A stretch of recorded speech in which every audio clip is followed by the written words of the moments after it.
Kalau Sayyidina Abu Bakar berjalanan di atas sirat disebutkan 100 tahun.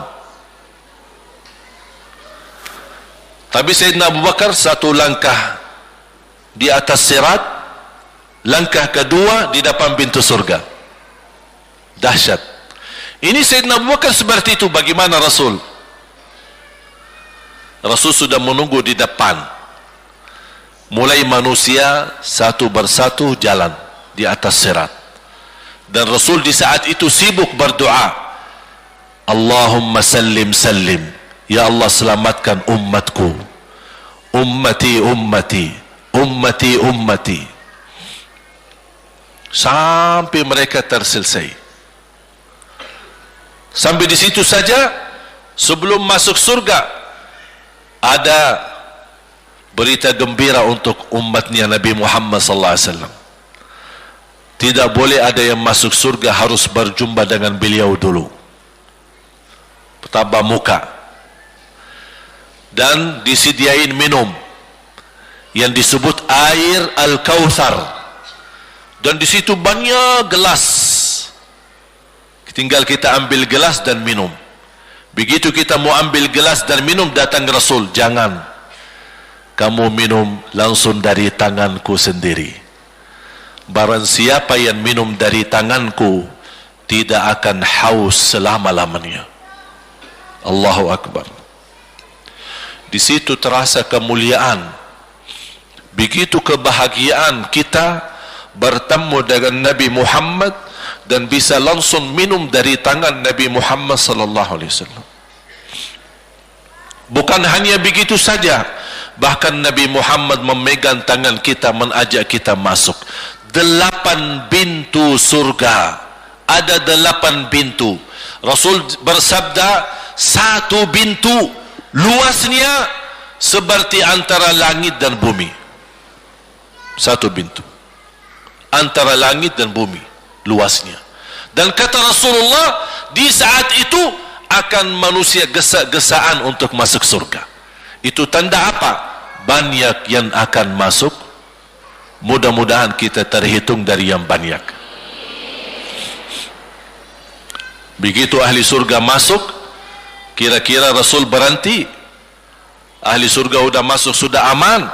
Tidak. Rasul balik lagi, keluar dan menuju dari langkah sirat yang pertama, melihat ada enggak ternyata ada di antara umatnya yang tersisa, yang dosanya terlalu banyak, gesa-gesaan di jalan, merangkak di jalan sampai jatuh di dalam neraka. Rasul mana mereka? Masuk ke neraka. Kata Allah subhanahu wa ta'ala, melihat keadaan Nabi Muhammad SAW, apa yang dibutuhkan lagi? Kata Rasul, ya Allah, saya tidak akan puas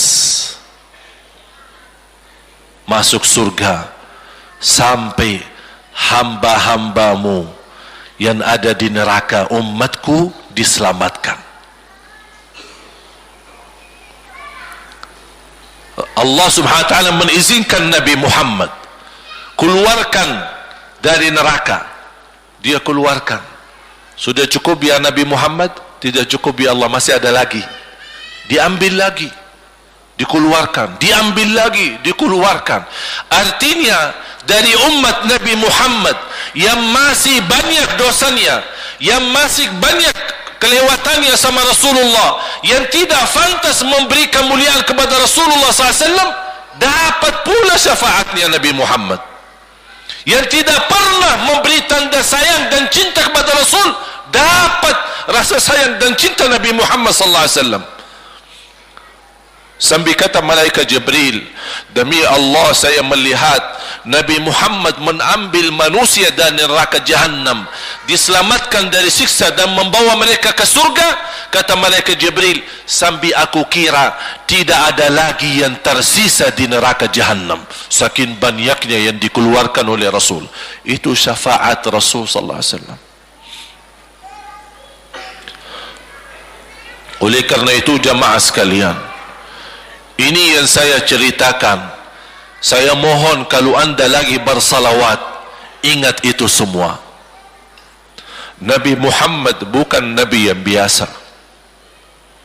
Nabi Muhammad adalah Nabi yang penolong kita nanti di hari kiamat.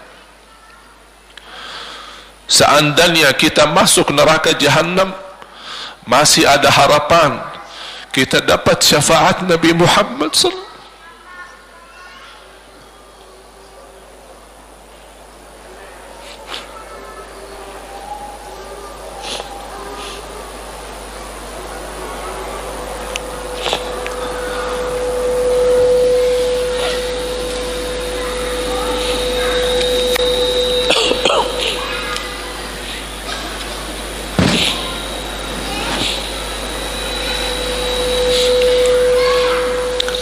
Ia masuk neraka saja dapat syafaat Rasul. Jadi sejauh mana kita bisa mencintai beliau, sejauh mana kita minat mempelajari kehidupan beliau, sejauh mana kita mengenal sunnah-sunnah beliau. Di zaman ini, umat yang paling bodoh terhadap beliau kita umat Islam.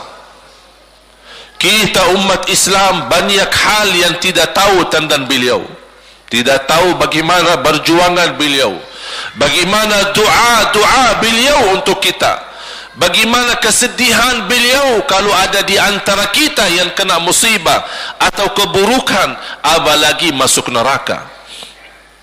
Siti Aisyah radhiyallahu anha,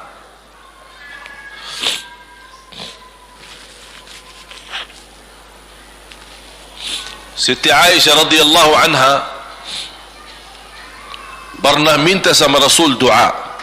Ya Rasulullah, tolong doakan saya. Rasul mendoakan, Allahumma ighfir li Aisyah ma taqaddama min dhanbiha wa ma ta'akhkhar, ma qaddamat wa ma akharat, wa ma asarrat wa ma a'lanat. Ya Allah, ampunilah dosa-dosa istriku Aisyah, dosa yang lama, dosa yang baru, dosa yang terang-terangan maupun dosa yang tersembunyi. Siti Aisyah mengaminkan doa Nabi Muhammad dan menangis dan bangga dan senang. Saking senangnya, saking bahagianya, dia tertawa sambil Rasul melihat Siti Aisyah. Senang wahai Aisyah? Apakah kamu senang dengan doaku? Kata Siti Aisyah, bagaimanakah aku tidak senang? Aku justru merasa bahagia dengan doamu untukku ya Rasulullah. Apa kata Rasul? Ketahuilah wahai Aisyah, ketahuilah doaku yang baru ini untukmu, itulah selalu doaku untuk umatku di setiap salat.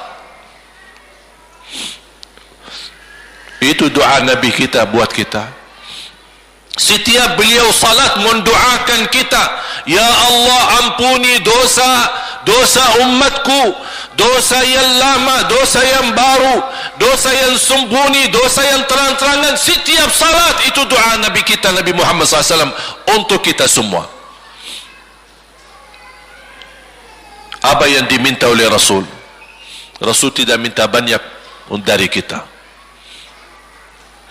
Salah satu yang diminta oleh Rasul dan memohon, satu itu berbanyak, itu satu-satunya yang Rasul minta banyak. Selain itu Rasul tidak pernah minta banyak. Satu-satunya Rasul minta banyak. Apa? Salawatlah kepadaku, berbanyaklah salawat kepadaku. Mengapa Rasul minta berbanyaklah salawat kepadaku? Kenapa tidak minta amalan yang lain untuk dibanyakkan salawat atau amalan yang lain? Mengapa hanya salawat? Rasul berpesan berbanyaklah salawat kepadaku, karena Rasul tahu dengan kita berbanyak salawat kita akan dijamin dapat syafaat beliau, dan itulah beliau yang diinginkan. Bukan hanya dapat syafaat, bahkan Rasul sendiri bersabda, aqrabukum minni majlisan yaumal qiyamah, yang paling dekat kepadaku hari kiamat, yang paling banyak salawat kepadaku. Bahkan berita gembira bagi seorang hamba umat Nabi Muhammad SAW, akthiru alayya minas salati yaumal jumu'ati wa laylataha fa inna salatakum tablugh